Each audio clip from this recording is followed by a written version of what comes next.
우리 주님께서 죽음을 이기고 부활하셨습니다. 할렐루야. 기쁘십니까? 별로 안 기쁘신 것 같아요. 아멘 소리가 작은 거 보니까. 기쁘십니까? 예.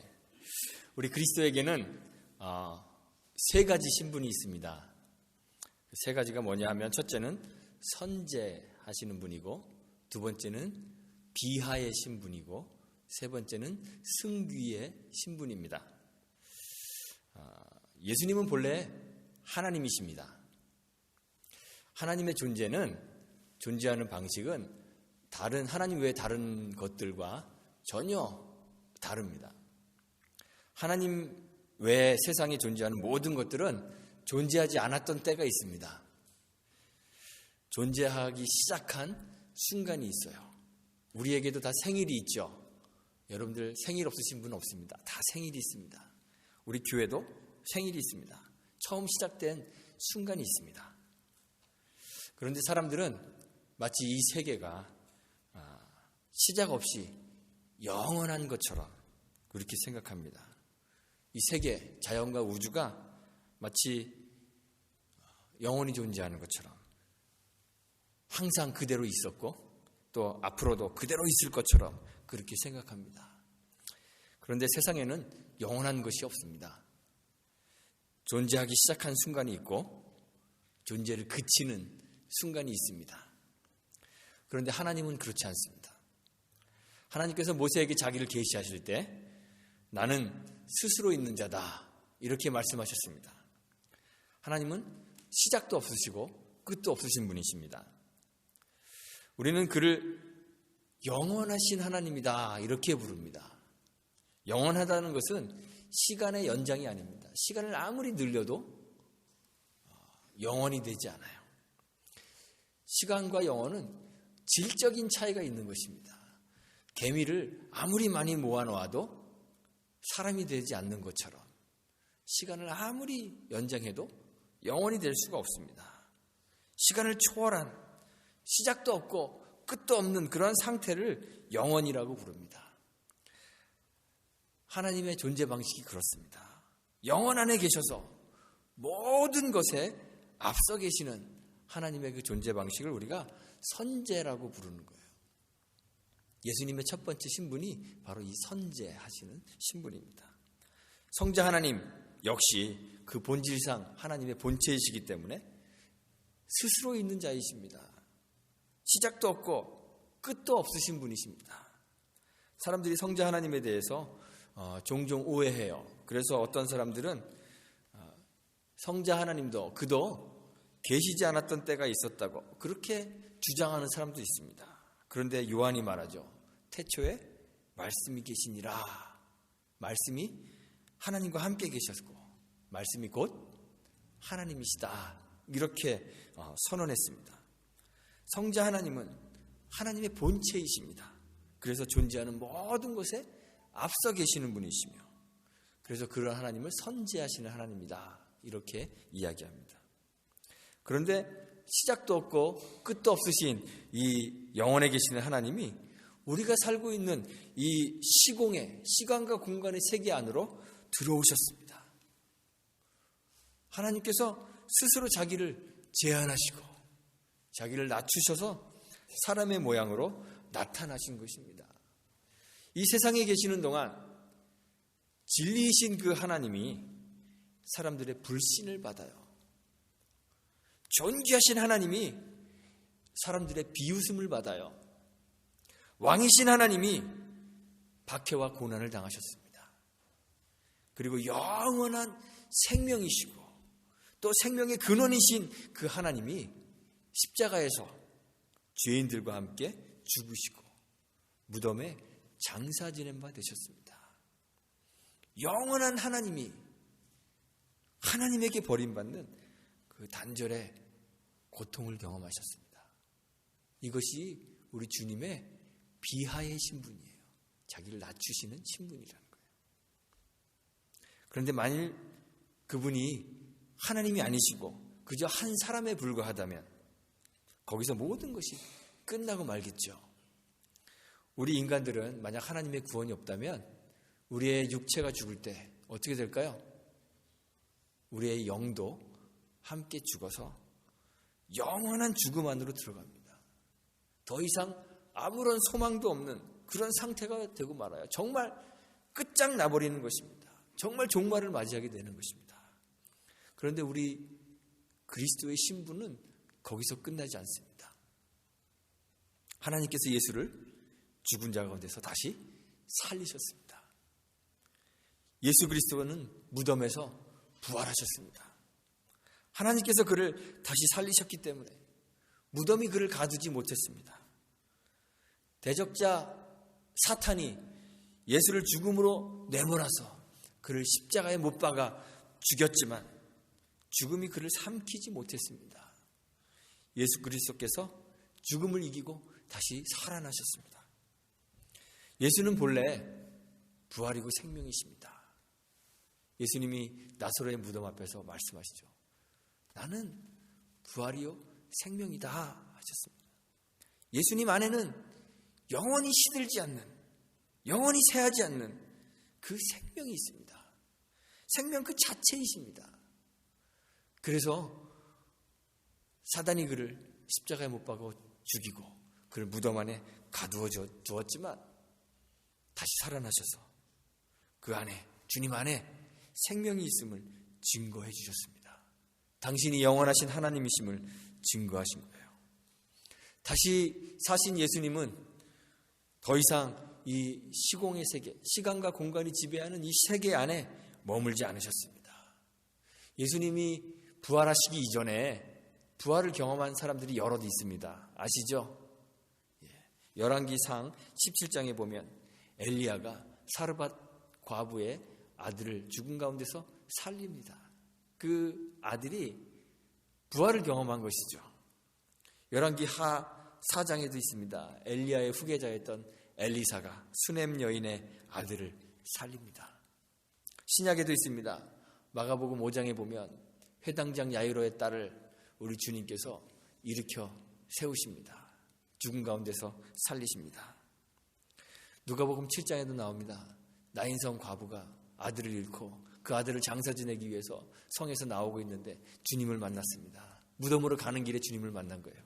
주님께서 그 과부의 아들을 살려주셨습니다. 요한복음 11장에도 있습니다. 베다니에 살고 있었던 나사로라는 사람이 죽은 지 나흘이나 되어서 썩은 냄새가 풍기고 있는데 주님이 그 무덤에 찾아가셔서 그를 살려주셨습니다. 예수님의 부활 이전에도 부활을 경험했던 사람들이 여럿 있습니다. 그런데 이 사람들은 죽음에서 부활한 후에 어디서 살았나요? 여전히 시간과 공간에 제약이 있는, 시작이 있고 끝이 있는 그 세계에 살았습니다. 유한한 세계 안에서 살았기 때문에 살다가 또다시 육신의 죽음, 삶의 끝을 맞이했습니다. 그런데 주님은 부활하신 후에 시간과 공간이 지배하는 이 땅에 계시지 않고 하늘로 올라가셨습니다. 하나님 나라가 하늘 어디쯤에 있을까요? 얼마큼 올라가면 하나님 나라가 있을까요? 우리가 살고 있는 이 공간 어디쯤에 하나님 나라가 있는 것이 아닙니다. 저 높은 하늘 위에, 우주의 어느 한 지점에 하나님 나라가 있는 것이 아닙니다. 하나님 나라는 시간과 공간을 초월한 영원한 세계 안에 있습니다. 그 영원한 세계가 하나님 나라입니다. 하나님, 우리 주님이 그 하나님 나라로 옮겨가셨습니다. 거기는 영원한 곳이기 때문에 시작도 없고 끝도 없습니다. 거기는 다시 생명의 끝을 경험하지 않아도 되는 곳입니다. 끝이 없기 때문에. 끝이 없는 곳이므로 죽음도 없습니다. 죽음이 없으므로 죽음의 증상도 없습니다. 우리가 경험하는 죽음의 증상들이 뭐죠? 어떤 것들이 있나요? 질병이 있습니다. 죽음의 증상이 우리 몸에서 질병으로 나타납니다. 결핍들이 있습니다. 항상 가난하고 모자르고 부족합니다. 고독하고 외롭습니다. 부모와 자녀 간에, 이웃과 이웃 간에, 사람 사이에 관계들이 깨어져서 마음이 아프고 괴롭습니다. 거기서 오는 고통과 슬픔이 있습니다. 그런데 거기 하나님 나라, 주님이 가신 곳에는 그 죽음의 증상들이 없습니다. 죽음도 없고 죽음의 증상이 없는 그곳으로 주님 가셨습니다. 거기서 우리 주님은 하나님 우편에 앉아 계십니다. 하나님 우편에 앉아 계신다는 것은 무슨 뜻일까요? 우리를 다스리는 영원한 왕, 통치자가 되었다는 것입니다. 세상을 심판하실 심판자이시며, 우리가 사도신경 할 때마다 고백하죠. 산자와 죽은 자를 심판하러 오시리라. 산자와 죽은 자를 심판하러 오실 영원한 심판자이며 왕으로 등극하셨습니다. 바로 이것이 그리스도의 승귀의 신분입니다. 이 승귀의 신분이 어디서부터 시작됩니까? 부활에서부터 시작됩니다. 주님이 부활하셔서 가장 높은 분이 되시는 거예요. 부활은 영원한 왕으로 의의 통치를 하시는 존귀한 자로의 신분을 선언하는 선포가 되는 거예요. 바울은 빌립보서에서 오늘 읽은 빌립보서 2장에서 이러한 주님의 존귀하심을 노래합니다. 그래서 이 빌립보서 2장 5절부터 11절의 말씀을 그리스도 찬양송 이렇게 이제 이름을 붙이는 사람들도 있습니다. 주의 존귀하심을 노래합니다. 지극히 높아지신 그리스도의 그 신분을 노래하고 있습니다. 하나님이 모든 이름 위에 뛰어난 이름을 주시고 하늘에 있는 자들과 땅에 있는 자들과 땅 아래에 있는 모든 자들, 그 모든 무릎을 예수의 이름 앞에 꿇게 하셨다고 기록하고 있습니다. 모든 입으로 예수를 주라 시인하고, 그래서 하나님 아버지께 영광을 돌리게 했다. 그런데 이 모든 이름 위에 뛰어난 이름을 주시고 그리스도의 그 승귀의 그 신분을 가지게 하시는 그 과정 안에 그 시작이 사실은 자기를 낮추는 자기 비하가 있습니다. 그 자기 비하를 통과한 후에 그리스도 예수께 그 승기가 주어진 것이죠. 예수님의 역설이 여기에 있습니다. 이 역설을 주님은 세상에 계시는 동안 주님의 가르침을 통해 우리에게 강조하셨습니다. 높아지려면 낮아지라고 하셨습니다. 마태복음 23장에서 누구든지 자기를 높이는 자는 낮아지고 누구든지 자기를 낮추는 자는 높아지리라 말씀하셨습니다. 누구든지 크고자 하는 자는 섬기는 자가 되고 누구든지 으뜸이 되고자 하는 자는 종이 되리라고 말씀하셨습니다. 그리고 마태복음 10장 39절에서 자기 목숨을 얻는 자는 잃을 것이고 주를 위하여 자기 목숨을 잃는 자는 얻으리라고 하셨습니다. 죽어야 사는 이 역설을 주님이 말씀하신 것입니다. 예수님의 죽으심은 속죄의 제물로 드려진 제사입니다. 예수님은 속죄제와 속건제 또는 화목제의 제물로 자기 몸을 하나님께 드리셨습니다. 제물로서의 그 죽음을 통해 우리 주님은 하나님의 의를 만족시키시고 죽음을 통해 우리를 지배하고 있는 그 죽음을 죽이신 거예요. 죽음을 죽이시고 생명을 우리에게 가져오셨습니다. 그래서 바울이 이 그리스도를 찬양하며 하나님과 동등됨을 버리는 것에서부터 그 찬양을 시작하고 있습니다. 그리스도 예수는 근본 하나님의 본체이십니다. 모든 것에 선재하는 분이시며 하나님과 하나인 분이십니다. 거룩함과 영광과 권능이 하나님과 동일하신 분이십니다. 아까 제가 말씀드린 요한복음의 그 요한의 선언처럼 태초에 말씀이 계셨고 말씀이 하나님과 함께 계셨고 이 말씀이 곧 하나님이시라고 했는데 그 하나님이신 말씀이 육신이 되어 우리 가운데 거하신 것입니다. 그리스도 예수는 하나님의 본체이시지만 하나님과 동등됨을 취할 것으로 여기지 아니하시고 자기를 비어 종의 형체를 가지시고 사람들과 같이 되시고 사람의 모양으로 나타나셨습니다. 그의 탄생, 죽기까지 복종하셨던 그의 순종, 십자가에서의 죽으심, 완전한 자기 비하, 자기를 낮춤, 자기를 버리는 이것이 영광으로 가는 길이에요. 죽음이, 그리스도의 죽음이 부활로 가는 길이고 죽음 없이는 부활이 없는 것이죠. 우리는 십자가를 그냥 단지 고난일 뿐이다 이렇게 생각할지도 모릅니다. 그런데 그리스도의 사람들에게 십자가는 고난만이 아닙니다.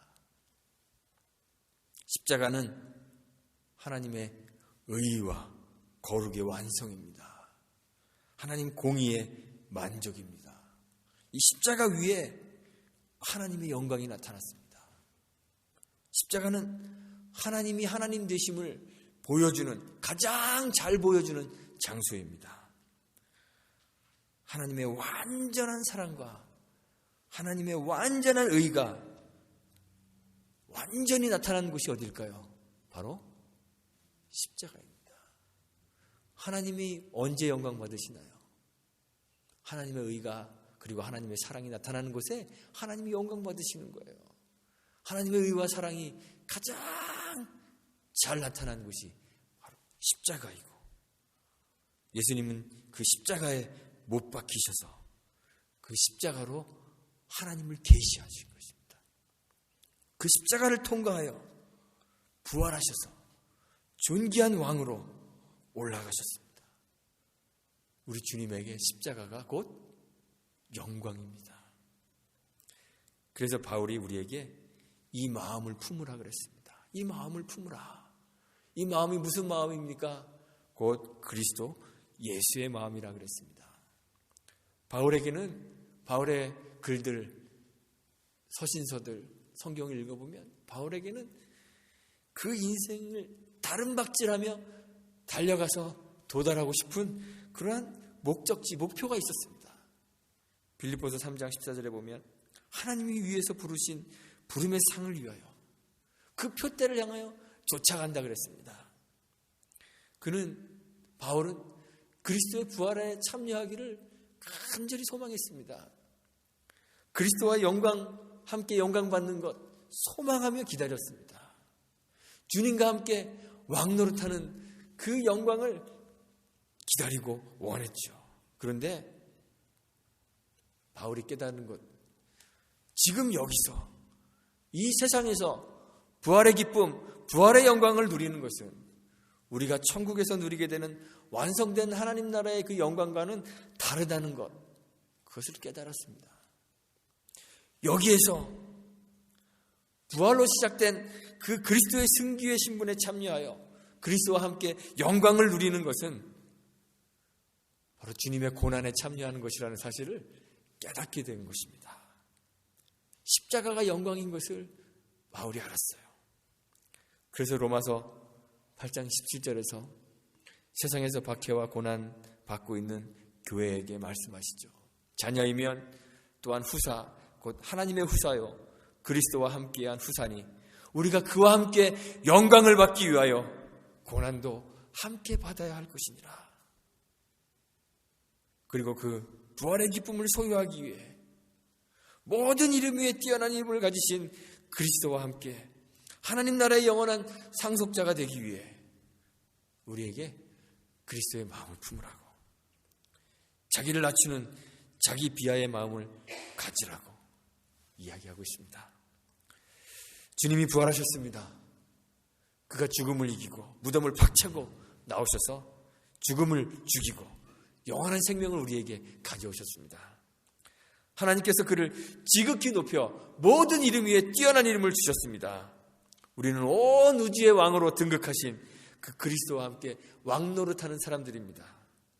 그 부활에, 그 영광에 참여하는 자들이 되었습니다. 어떻게 그 부활에 참여하시겠습니까? 어떻게 그 영광을 여러분들의 삶 가운데 누리시겠습니까? 이 세상에서, 이 땅에서 그 영광을 행사하는 방식은 세상의 권세 잡은 자들의 그 권세를 행사하는 것과 다르죠. 주님이 말씀하셨습니다. 이방의 집권자들은 사람들을 임의로 주관하고 그 대인들은 사람에게 권세를 부르는 것이 당연하지만 우리는 그렇지 않다고 했습니다. 그리스도의 사람들이 영광을 누리는 방식은, 그리스도의 사람들이 그리스도와 함께 왕노릇하며 그 권세를 누리는 방식은 섬기는 자가 되는 것이고 종이 되는 것이라고 했습니다.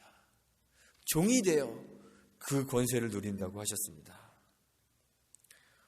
오늘 우리가 주님의 부활을 기뻐하며 그 영광에 함께 참여하기를 바랍니다. 우리 모두가 부활하신 주님 만나고 부활하셔서 영원한 왕으로 세계의 심판자로 등극하신 그 주님과 함께 그 영광을 누리시게 되기를 간절히 소망합니다. 모든 이름 위에 뛰어난 이름으로 승기하신 그 주님과 함께 영광을 누리기 위해 그리스도의 마음을 품으시기를 간절히 바랍니다. 이방인의 집권자와 대인과 같이 세상의 영광과 권세를 추구하지 않고 그리스도의 마음을 가져 겸손함으로 자기를 낮추고 섬기는 자와 종이 되는 우리가 되기를 간절히 소망합니다. 이 땅에서 주님의 부활을 기뻐하고 그의 영광을 참여하는 것은 십자가를 지는 것임을 우리가 기억하고 섬기는 자로 종으로 다시 태어나는 그 부활을 여러분들이 경험하게 되시기를 소망합니다. 이 세상이 아니라 영원한 하나님 나라의 백성으로 다시 태어나는, 거듭나는 그 부활에 참여하여서 자기를 낮추는 그리스도 예수의 마음을 가지시는 저와 여러분들이 되시기를 주님의 이름으로 축원합니다. 우리 함께 기도하겠습니다. 하나님 감사합니다. 주님이 무덤을 박차고 부활하셔서 우리에게 새 생명 허락하여 주심을 감사합니다. 우리가 다시 산 이 새 생명은 이 세상의 것이 아니고 하나님 나라의 것임을 우리가 기억할 수 있도록 은혜 베풀어 주옵소서. 이 세상의 권세자들과 같이 우리의 영광을 세상에서 누리려 하지 않도록 도와주시고 주님과 같이 섬기는 자로, 종으로 주님이 주신 그 부활의 기쁨과 영광과 권세를 누리는 저희들이 될 수 있도록 은혜 베풀어 주옵소서. 우리가 다시 주님의 나라에서 태어나 주님의 마음을 품는 그리스도의 사람들이 되도록 은혜 베풀어 주옵소서. 예수님의 이름으로 기도합니다. 아멘.